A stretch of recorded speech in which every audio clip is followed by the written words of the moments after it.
नमस्ते, मैं हूं डॉक्टर संजय रामटेके। मैं हूं न्यूरोलॉजिस्ट और मैं प्रैक्टिस करता हूं brain clinic, Jasleen hospital, Panchsheel square, Nagpur. यहाँ मैं आज आप लोगों से बात करने वाला हूं मिर्गी रोग और उसके प्रकार के बारे में। एपिलेप्सी यानी कि मिर्गी रोग, ये बहुत लोगों में कॉमन है हम अपने यहाँ, और इसके बहुत सारे कारण हैं। लेकिन बहुत बार ये समझ में नहीं आता कि ये मिर्गी है या मिर्गी नहीं है।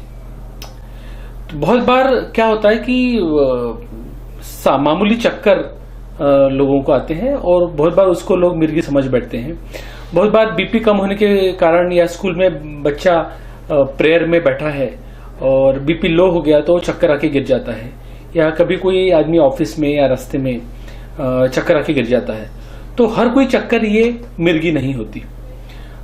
लेकिन जो बीपी लो होने से जो चक्कर आके गिरते हैं वो बहुत कम समय के, कुछ सेकंड के लिए रहता है, और उसमें मरीज तुरंत उठ जाता है, तुरंत होश में आ जाता है। वो मिर्गी नहीं होता। लेकिन मिर्गी के अटैक में मरीज की जुबान बहुत बार कट जाती है और बहुत बार कपड़े में पेशाब हो जाना, टॉयलेट हो जाना, और बेहोशी की हालत थोड़ी ज्यादा समय तक रहती है। और फिर होश में आने के बाद मरीज काफी कमजोरी महसूस करता है और सर में भारीपन भी महसूस करता है। तो मिर्गी के बहुत सारे प्रकार हैं। पहला प्रकार मैं बताना चाहूंगा, इसको हम लोग बोलते हैं पार्शियल एपिलेप्सी। पार्शियल मतलब इसमें शरीर के सिर्फ एक भाग में, अंग के कोई भी एक भाग में झटके चालू होते हैं। हाथ, चेहरा या फिर पांव। हाथ में तो पार्शियल मोटर, यानी सिर्फ हाथ में जैसे झटके आएंगे, ये सिर्फ। और उस समय पेशेंट पूरी तरह से होश में रहता है, उसको मालूम पड़ता है कि मेरा हाथ हिल रहा है, या मेरा पांव हिल रहा है, या मेरा चेहरा हिल रहा है। या फिर पार्शियल सेंसरी मतलब शरीर के सिर्फ एक भाग में सिर्फ झुंझुनी आना, आधे भाग में, हाथ में या पांव में झुंझुनी आना।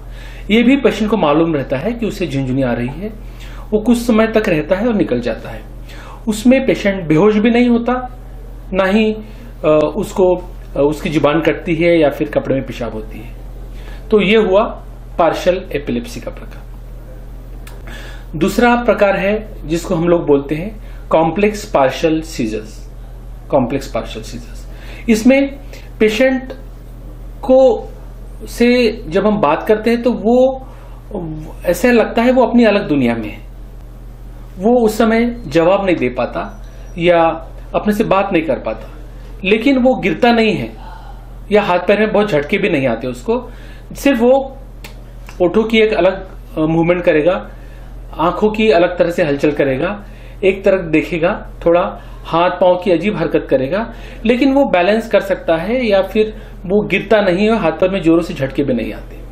वो भी कुछ समय तक रहता है, कुछ सेकंड या मिनट, और वो नॉर्मल हो जाता है तुरंत में। तो उसको हम लोग कॉम्प्लेक्स पार्शियल सीजर बोलते हैं। ठीक है। फिर तीसरा प्रकार जो बच्चों में देखा जाता है ज्यादातर बच्चों में, उसको बोलते हैं हम लोग एब्सेंस सीजर्स। एब्सेंस सीजर मतलब बच्चे इसमें कोई झटके किसी तरह के या फिर ऐसे नहीं आते, लेकिन जैसे बच्चा बात कर रहा है और बात करते करते कुछ सेकंड के लिए उसको रुक जाता है, एक तक शून्य में देखेगा और नॉर्मल हो जाएगा। जैसे वो बता रहा है, मम्मी मैं स्कूल गया था, और फिर टीचर बोल रहे थे। तो ये कुछ सेकंड के लिए जो हल्का मरीज रुका, और तो ये है एब्सेंस। कुछ चंद सेकंड के लिए समझ में भी नहीं आता।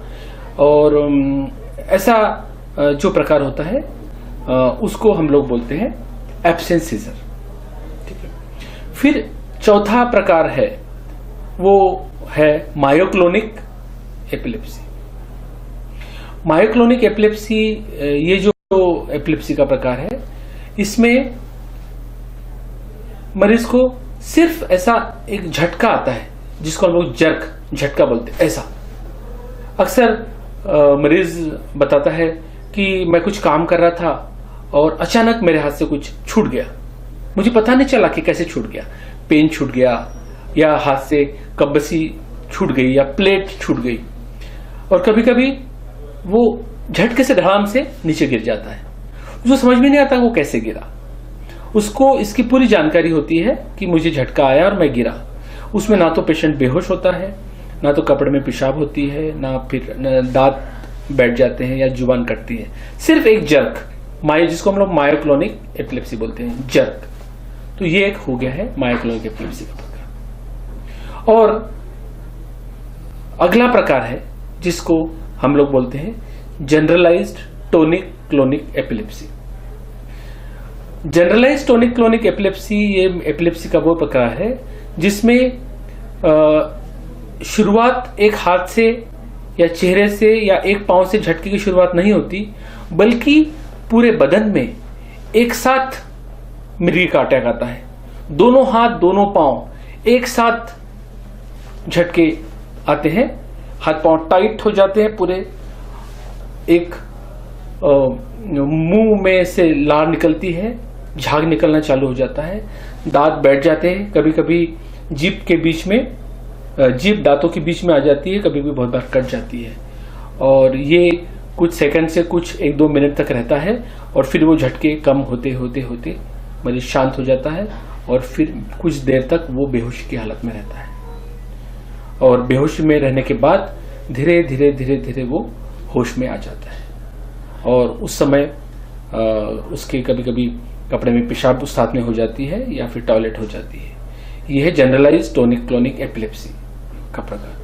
तो ये सभी जो प्रकार मैंने बताए हैं एपिलेप्सी के, ये इस पर निर्भर करता है किसको कौन सा प्रकार है, कि उसका ब्रेन का कौन सा भाग में बीमारी आई है, कौन से ब्रेन से कहां से वो झटके निकल रहे हैं।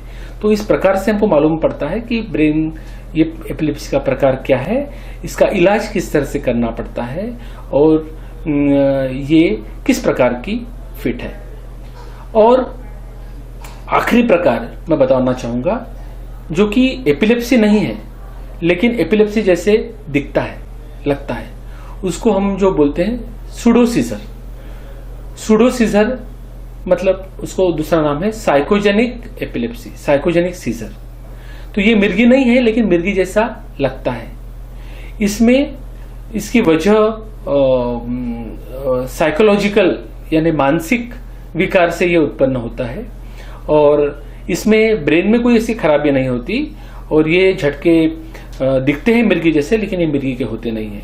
तो जब हमको ये समझ में आता है कि ये झटके मिर्गी के या फिट के नहीं है बल्कि मानसिक रोग के हैं, तो उनको हम लोगों को मनोवैज्ञानिक साइकियाट्रिस्ट, ये मानसिक रोग के जो डॉक्टर होते हैं उनके पास भेज के उनका ट्रीटमेंट करना पड़ता है, ना कि एपिलेप्सी का ट्रीटमेंट उनको लागू होता है। और ये हमको फर्क जो समझ में आ जाता है उनके झटके देखकर कि ये एपिलेप्सी के झटके नहीं है बल्कि ये मानसिक रोग से उत्पन्न हुए झटके हैं। इसमें कभी जुबान नहीं कटती, ना ही कभी इसमें कपड़े में पेशाब होती है, ना कभी मुंह में झाग आता है। ये अलग तरह के झटके होते हैं जिसको हम लोग सूडो सीजर ऐसा बोलते हैं। तो ये हुए मिर्गी रोग के प्रकार। थैंक यू, धन्यवाद।